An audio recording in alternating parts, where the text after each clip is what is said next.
Good evening, ladies and gentlemen. How are we getting on? Welcome back to a brand new Fallout 76 camp build. Today we're going to use the brand new contemporary building set available in the Atomic Shop to build what I think is one of my favourite player homes to date. So, let's jump in and take a look, shall we?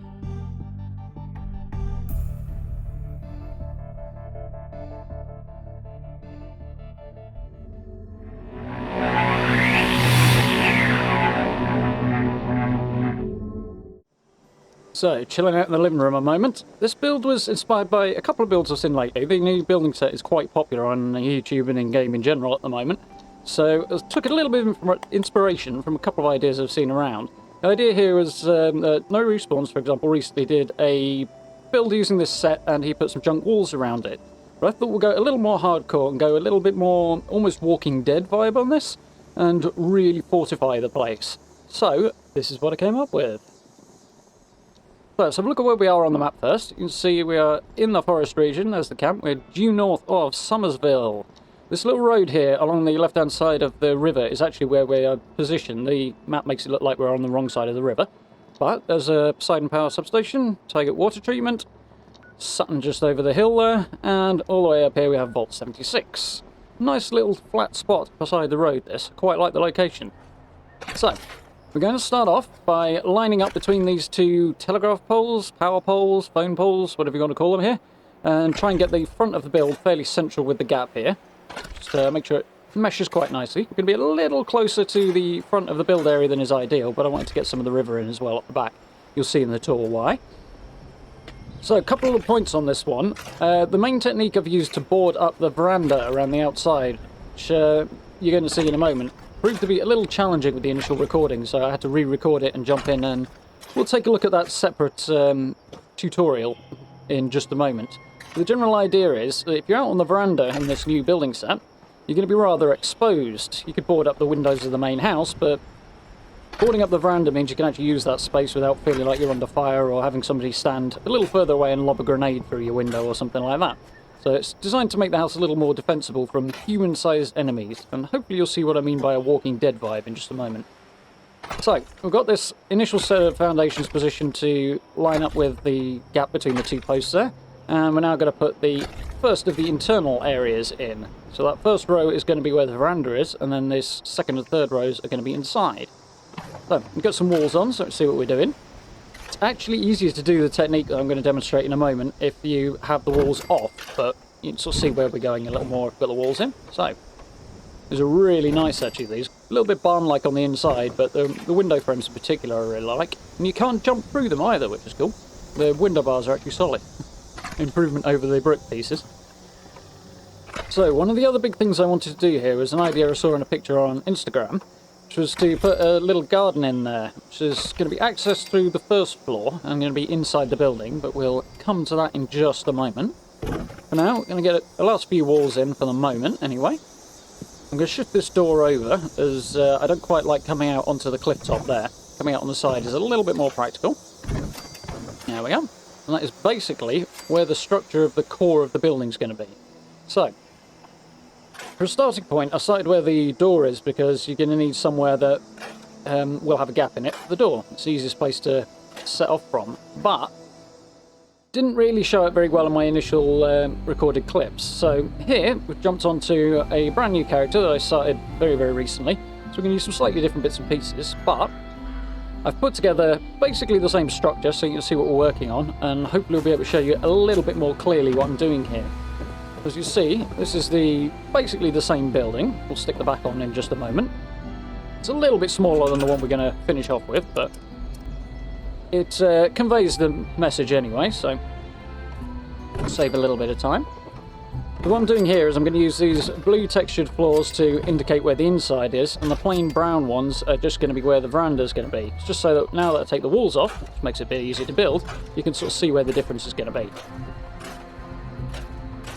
But what we're going to use here is basically the floating walls technique, because I want to board up the verandas, which is rather difficult to do. We haven't really got anything to do the job with apart from the regular wooden walls, and they won't snap onto the outside edge, so we have to be a little bit creative here. So, first thing we're going to do is extend these foundations that are marking where the veranda is going to be off a little bit further than we want the building to go. So this is one further out. I'm going to head over to this one and reposition it slightly. If you've got the walls just snapped straight into the edge of the foundation, there's two problems. Firstly, they're too close in, and you can't snap the veranda pieces in, the balcony pieces in to the build, because the walls we're going to put in will be in the way. And secondly, the walls are also too tall, so they'll clip through the sloped roof on top of the veranda, so we're going to need to drop it down a little bit, which we've done there. We've gone 4 clicks on the mouse wheel down there. It's press the select button and then press and hold the select button, and then just lower it down. But it's slightly less than the width of that mesh. If you've got a stone foundation, you've got lines on it, make it a bit easier to see what you're doing. But we'll snap a wall on there and go straight along with the flat roofs here. And we're going to do, as I say, the floating roof technique, which I borrowed from Jug a while ago. I've done it a couple of times recently, but it's quite handy. Seems to be a lot more cooperative than it used to be, but I wouldn't count on that, so be prepared that you may have to start over if you muck it up. Just an FYI. But we've got the walls in, we'll whip these roofs off now. Head back over to the end. Take this whole section off here that we don't need. And now we have our floating wall in place. So now we're going to head over to the veranda pieces here. Porch Foundations they're called. And we're going to snap this in. It's a little bit temperamental, but it will go in. If it won't go in at all, then it just will not snap. There we go. If it just won't snap, then your wall's basically too close in and you need to start again and nudge it just a little bit further out. The trick is to get it close enough that it looks like it's part of the building without being so far in that you can't then snap. It's a bit of a balancing act. That's why we nudge it over just a tiny little bit. But as you can see, we've got the veranda pieces in. Take this one out, so we've got an entranceway, and that is the front wall. Now the hard part here is getting around the corner. If you just run a roof straight around, your walls are going to be too close, and you won't be able to snap the foundation pieces in for the veranda. So what we're going to do, stick a roof back on this piece here, and another one to the one on the right there, so that we can actually take this end piece out. Because once we snap this foundation in, nip around the other side, you'll see that I can't snap this next one on, which is where we need to start, a little bit beyond the place we want the roof to end, the walls rather to end, because that floating wall is in the way. So we'll take that one off. The second roof that we've left behind, you'll see in just a moment, will allow us to just snap it back in a moment. So we'll drop this down a bit. There we go. See, it's lining up basically with the lower part that's sticking out bit there, or also the floating wall that's already in place. Nudge it over just a little bit so that we'll be able to snap the veranda in, and we rebuild. So, wall, roof on the top. I'm going to have the lines facing towards the wall that I'm building, just so that I can see what I'm doing a little bit more clearly. It doesn't make a big difference, it just makes life a little bit easier. And we'll extend the roofs along, and then snap the walls underneath. There we go, last couple of walls. I'm going to take the roofs off, but I'll leave the last two in place, because we're going to need those in a moment. Off come all of these roofs.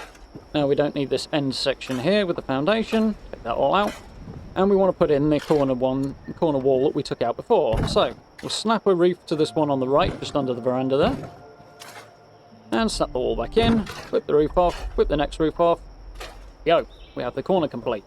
So now, we can head over to the floor tab, grab the new porch foundation pieces, and persuade them to snap in. Don't worry about them being wonky, we can turn them around in just a moment. There we go. So, onto the corner pieces. We've got a slight dovetailed corner on this. You can sort of see it in the roof there, and you'll see it on the floor in a moment as well. It snaps in, it angles towards the corner. The wrong way around here. You can use the line of the dovetailing there on the floor as a guide for which way around it's meant to be. Not that way. There we go, that way. And we'll snap it into this corner as well. I use this third edge just because it's a little clearer than my second edge there, so still get the point. Same technique. On this back edge, we're going to do the same thing again to close it up. There's one little key point. This particular location I'm building in is not very flat, and the back edge is a little too high to allow me to snap the foundation in on the corner. It'll end up floating, and I won't be able to remove the supporting foundations. So we're going to drop it down here in the middle, and then snap to it. And now we can extend it out, take this roof off. That's why we left the one in from here, with two in. Snap this foundation on when it wants to play ball. And we'll snap it there and drop it back. Snap this one on. Some persuasion required. There we go. And now we could put the wall and the roof on to put the back floating wall in place. But we need to nudge it over a little bit first. Be careful here, because you see I'm on a little slope here. If you're on flat ground, this is much easier to do. But on a slope, you have to be careful it doesn't drop down too much, or you may wind up with a gap that you don't want at the top. So, wall on, roof on top, extend the roof along, snap the walls underneath, just like that. Whip the roofs off, all the way along, take the spare ones off at the end, floating wall is in place. And now we just close up the corners. So, snap the roof onto the one to the left. There we go. Take these two roofs off, and we have a closed corner. Repeat again. Roof on. Make sure it snaps to the roof on the right, not the wall on the left. Bit pop across there. There we go. And we are fully enclosed. And we just need to get the veranda pieces in. So with the initial build I did, apart from the footage being a little all over the place, I couldn't actually figure out at the time how to close the sides off. So have a little look here and see the finished product. So with not being able to close it off, I ended up doing something a little different. But when I came back to edit the footage, I just saw exactly where I was going wrong, clear as day. So I thought I'd jump back in and create this little section of tutorial so you guys can actually see how to do what I wanted to do without the struggle that I had initially. So, back to the main build. Heading back in, you see we're ever so slightly larger, and I couldn't close these corners off, as I say. But we'll do something cool and creative with it anyway. So, for now, we're going to put the upper story on. So, this is the front room again. We're just going to snap a staircase in here over what will be a doorway. And we'll get the upper floor on. Pro tip, make sure you get the floors the right way around when you first put them in, so at this stage, rather than having to come back and change them later, because it's a pain in the backside, to say the least. So, as you see, I've got a little gap here beside the garden, and I can't snap a wall on there. And I do not want foundations inside my garden, so we're going to have to use the floating wall technique again, hence running the roofs across, snap them on, there we go. It does cause a few issues later on that I'll point out when we get to that.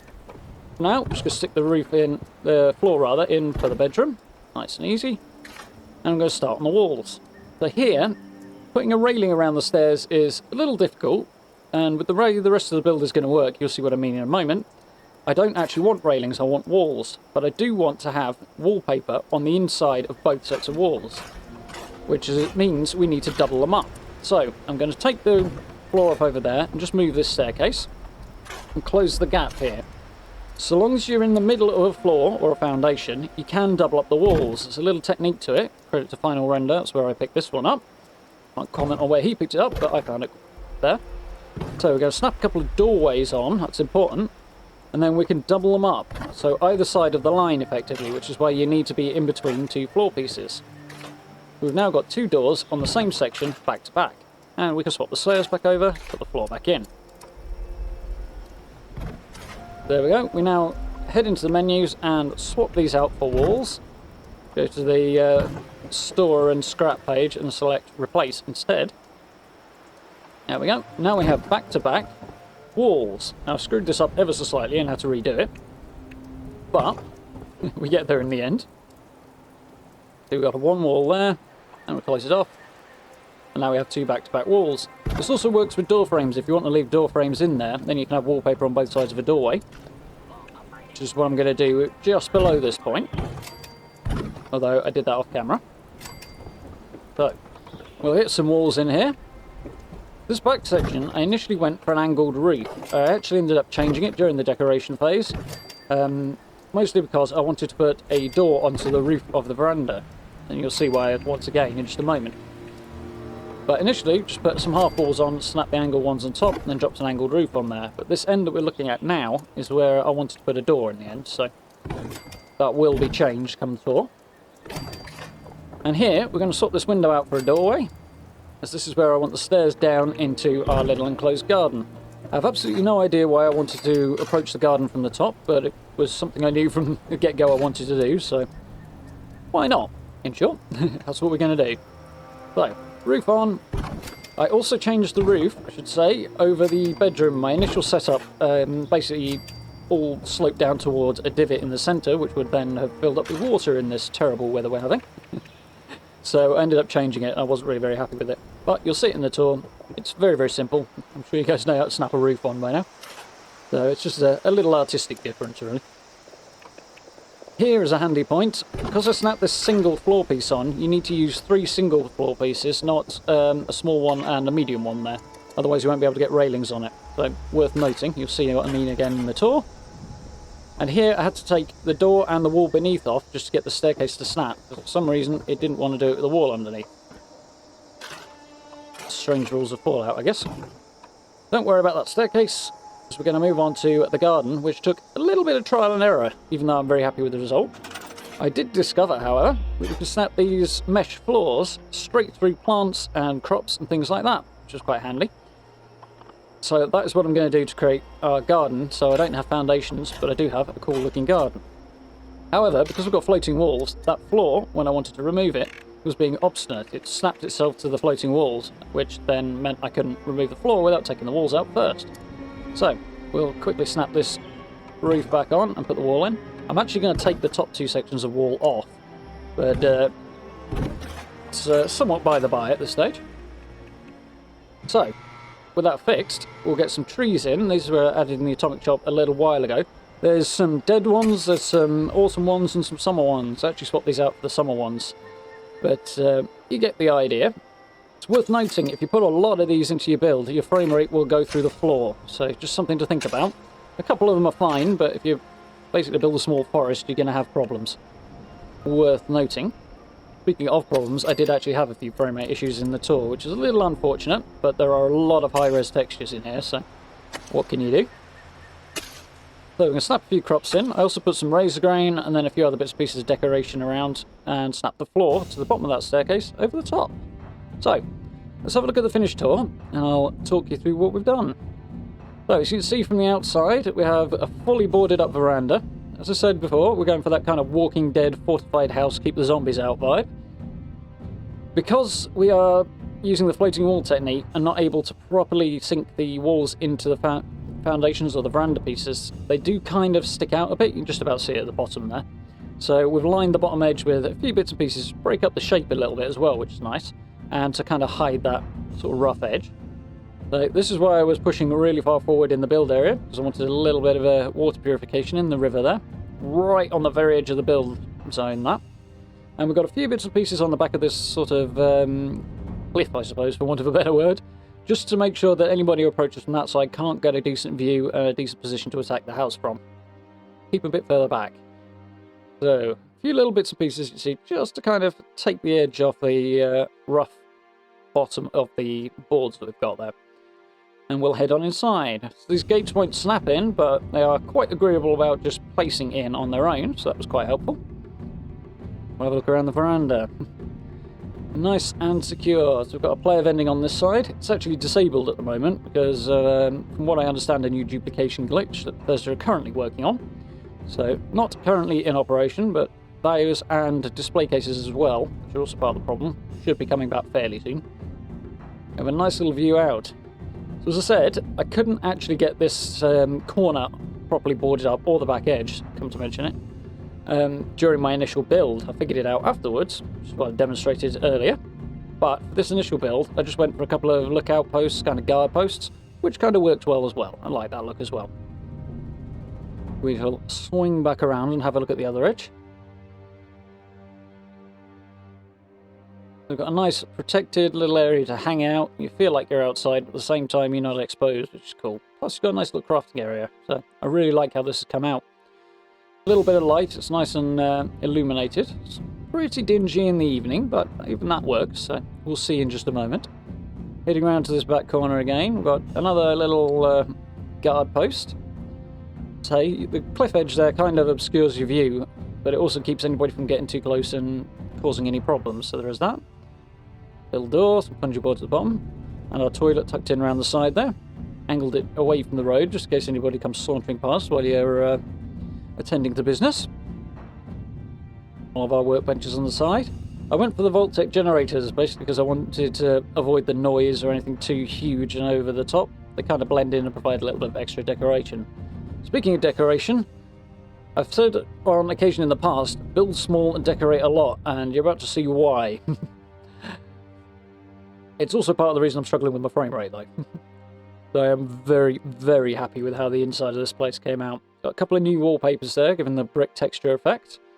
And the curtains are a tiny little thing also added in the atomic shop that are absolutely awesome. They make a huge difference. They do stick out a little bit, so not the best from that angle, but from the front, look at that. It really completes the look of the space. If they weren't there, it'd be feeling unfinished, and I really like it. The little finishing touch really does it. We'll head on down here into the kitchen area. Table tucked in, some more curtains. There's our little back door. We decided not to put curtains in the kitchen area, partly because of the furniture and the enclosed space, partly because who puts curtains in the kitchen? A couple of illuminated signs there. Round we go, we'll take a look upstairs. The new parquet flooring as well is also part of the temporary building set. If you have a look at the floor upstairs in just a moment, there's another set that's the same colour scheme but a different pattern, and I've used that upstairs. So very, very nice. Come through the door into our office come display area that I can't currently display anything in. Oh yeah, speaking of, I should say the decoration of this place is about 3/4 of, well, 2/3 of the build budget. So very, very crammed full here. Nice little view down to the garden from our little balcony here. We'll have a little nosy around the bedroom. Different set of curtains in here. These windows are actually a different size to some of the others, so there's a separate curtain set if you're building with the wood pieces, for example. I don't think it will work if you're building with the metal ones. I'm not sure. I don't have it to check, but something to bear in mind. But we have a very nice, comfortable, very, very homely looking bedroom, which I really, really like. Some hangout space in the corner. Really like these slate wallpapers. Really, really good, and they set quite well next to the dark green, Grafton green wood texture as well, which is quite nice. I said earlier about using 3 single pieces for that little balcony there, and it's because you can't snap the half-sized, can't snap 2 of the half-sized railings onto the half-sized floor pieces. If you use 3 individual ones, you can snap it all the way around. Nice little view out the curtain window there that I really, really like the look of. It's just something about the framing of those curtains just really adds that little touch that I'm so happy to have in the game. Didn't realise I wanted it so badly until it arrived. But we have our little garden. So as you can see, my crops are sticking up through the floor. I've got some raised grain underneath that's also sticking up. It's all harvestable, which is great. Trees are coming up there as well. And we've got a few more plants, a few bits and pieces just on the floor on top. A couple of benches to hang out. Cacti and other bits and pieces, just to create that nice little enclosed inner garden feel. I'm really happy with how this came out. It's really nice. And I went for a little bit of wallpaper on this wall because I didn't have the option to have an outside on that side, so I thought the brown would be more in keeping with the garden. Green's an option, but as I'd used it inside, I wanted to do something a little different. And we'll head out onto the veranda roof. At this point, I would have liked to have lined the entire rooftop with sort of defensive emplacements rather than just the corners, but unfortunately my build budget was rapidly running out, even with the reduced cost of some items that have come into place with Wastelanders, so you know how it goes. They give you a bit more room to play with and you promptly use it all up. But we have a couple of places to stand and fire and watch out from. If you had a few people living here, you'd probably have to use different decorations in the bedroom, I guess. Give them all somewhere to sleep, but we do have plenty of cover. This place tends to get attacked by low-level feral ghouls and scorched. Usually not very many of them. Occasional robot. But it's not a bad place, really. Nice little view down the river there. Just about see our water purifiers poking through the bottom. See the wires that I've attached the conduit to the tree there, just to make use of what's already there in the environment. Take a little swing back around. Quite like having the responders flag. I've got the fire breathers one in place there. A few more flag options are always nice to have. Would like some for wall decor as well, as opposed to just flags on poles as well. That would be cool. Look at the railing there. The Grognak rugs. Added a couple of weeks ago that are definitely the nicest floor covering options we have at the moment, so I suspect I'll be using those a lot. Then get a little look at the effect there of having the two walls back to back. If you remember from the bedroom, we had wallpaper on the other side of those walls as well. So it just sort of completes it, gives it a bit more of a finished vibe rather than sort of a make-do vibe. Little fireplace there was added at Christmas. A little bar tucked in behind the door. It does actually work, that fireplace, but anytime you relog, it switches itself off for some weird reason. It's a tad unfortunate, but what can we do? So, let's have a look around this place in the evening. We'll make this a little bit quicker this time. So, you've seen most of the details now. So, I'm quite happy with the lighting, but one thing I'm really desperate for, I'm really happy with what they've added recently in terms of building options, but we do need some more things that give out a similar kind of light to these oil lamps. Preferably some electric lighting, something like that, but without being, you know, huge lamp posts that look ridiculous when you put them inside the house. So, better lighting options, some nice warm lighting options, please, Bethesda, and the 1,000,000 to 1 chance anybody happens to see this. But I do like the effect. It's a nice warm evening tone for the veranda here. Little swing around the other side. Deciding where and how to fit that power armor station in was a little battle. It's a little big and a little awkward, so that's why I tucked it into the corner. There's a bit more room there. But it fits. Actually works better to have the larger power armor station rather than the thinner, narrower one. For some reason that other one didn't have quite enough clearance to tuck far enough back, so this old-fashioned style one works a little better. Now, let's take a look inside. Yeah, the orange light from the lanterns really complements the colour scheme here, which I really like. The curtains, same with the fireplace. But as I say, we could do with a few more options. It's a little bit dingy. Some sort of ceiling lighting, powered lighting, preferably that we don't have to connect a wire directly to, would be nice. And in that warm tone, yeah. As I say, it's the one thing we're really crying out for. Well, it's not the only thing, but it's one of the big things we're crying out for. Kitchen nicely illuminated by the lights in the garden and the 2 beer signs on the wall. They go quite nicely in the kitchen, I thought.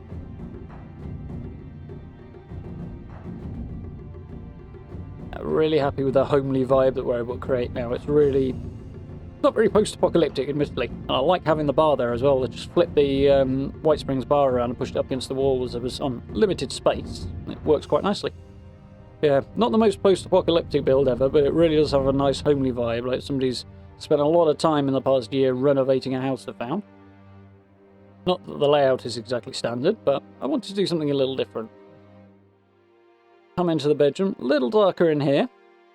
Try to keep it at a minimal. I didn't want the lights to be overpowering or to use too many of the illuminated posters. But it's nice, we've got a few bits and pieces to scatter around now, and I'm slowly picking up more, which is cool. The little study area. I would like to display a little bit more in here. I won't be able to put anything more in here, unfortunately, because I'm right at the build budget. If I'm very lucky, I might be able to get one thing in. So, let's head down and have a look at this garden. We've got a couple of the very small spotlights tucked into the corners, some up the top where I could actually get them to snap, and a few down the bottom, just to give it a little bit of light and illumination so we can see the garden in the evening. Might have been better off with some more oil lamps in hindsight, but it works. Quick swing around onto the balcony on top of the veranda. I thought about putting some metal posts in to support that little balcony in there, but it's quite small, so I can't get away with not doing, and it would just clip through the garden and not really look all that great, so decided to leave it. A new lighting model as well for Wastelanders creates a nice, sort of cleaner effect to the overall look of the game, which is really, really cool. Really nice little change. It's amazing how much difference that can really make. Very good shout with us about that. But there we have it, our shiny new player home with its Walking Dead themed fortifications in place. As I say, I'm very happy with how this came out. I really like the finished look. I really like the decoration. Those curtains in particular set it off fantastically. So, I do hope you ladies and gentlemen enjoyed that. If you did, please do hit those buttons for me. It's always very much appreciated. Social media links as usual down in the description if you want to catch up with me over there. And if you'd really like to support the channels, then you can become a member via the blue join button. That support is humongously appreciated.